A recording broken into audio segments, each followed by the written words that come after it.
G'day, it's great to have your company. I'm sitting in my Highfield 380 boat in my shed. Now I've either got a good reason for doing this or I've gone completely mad. No, well the reason is I've gone completely mad. But anyway, I was going to put some videos together for you, which I am going to do. Well, I'm looking for some new dive sites, so I thought I'd take you along with me. Excuse me. We'll look at my echo sounder, which is right here. Look at my echo sounder and see if I can find some decent formations underwater, and then grab my trusty underwater camera and take you along with me so we can compare what's on the screen as to what's underwater. Well, I did my first video a few days ago and I found this very interesting formation underwater. It was like ridges underwater, and I thought that looks interesting. So grabbing my camera, I've dived underwater to have a look. Now here is the shot of the echo sounder screen, what I'll show you now.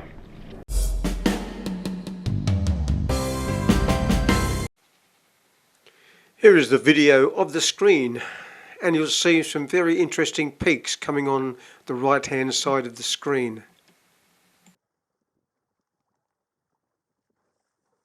Well, what on earth was that? Maybe a UFO underwater. I can't think of any natural formations that would have that sort of waveform. So it's time to go down and have a look. When I got down to the bottom, all I could see was seagrass and sand. And I swam around for quite a while. And all I could see was seagrass and sand. Water was a little bit murky because there was a bit of a swell on the surface.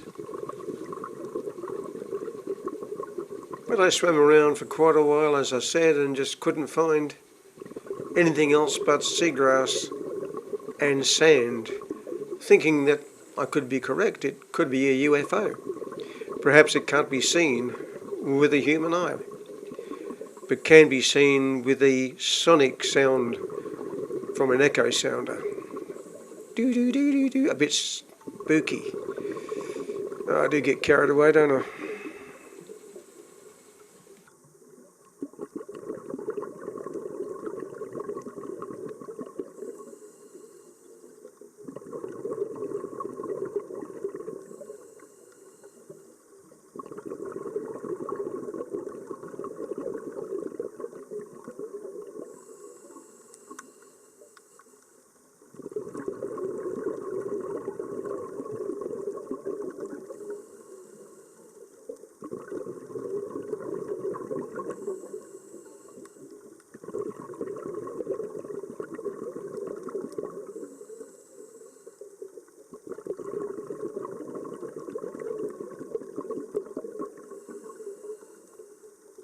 Well, after getting back on board, it took me a while, you know, a bit slow upstairs, but it took me a while to realise what it was.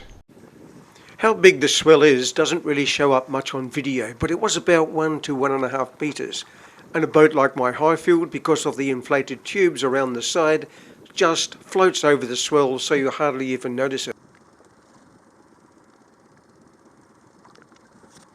So what was happening was, as the boat went up the top of the swell at the crest, it was measuring the depth of the water.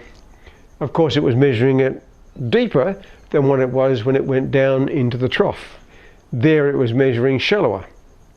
And so once again, up into the crest, measuring deep, down in the trough, measuring shallow. But if you look at an echo sounder, it assumes the boat is running horizontally. So any difference in depth it shows on the bottom and not on the top. So that's what I was looking at. I was not looking at the bottom going up and down.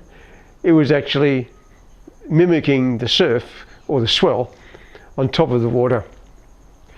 So that was the end of that video for me. Anyway, at the end of all my videos, I wanted to put in, whenever I could, a Salty Pete handy hint.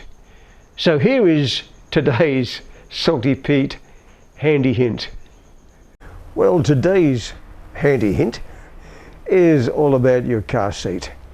You know, like you go out in the boat, I've been diving, or you go out in your boat and you do bombies off the side of the boat, or just generally swimming. You might be on the beach and you've got sand on you, and all this gets into the car seat of your car. Now, a normal car seat cover is fairly thin. Not only that, quite difficult to get on and off for frequent washes. So here's a little handy hint from me. What I use is a bath towel. So instead of a standard car seat, I throw a bath towel over all the seats in the car. I gather the end of the bath towel up underneath the headrest of the seat.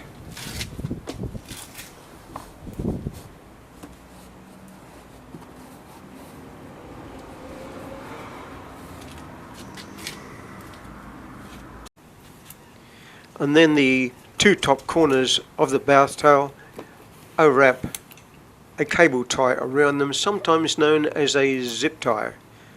This keeps the ends of the towel from coming apart.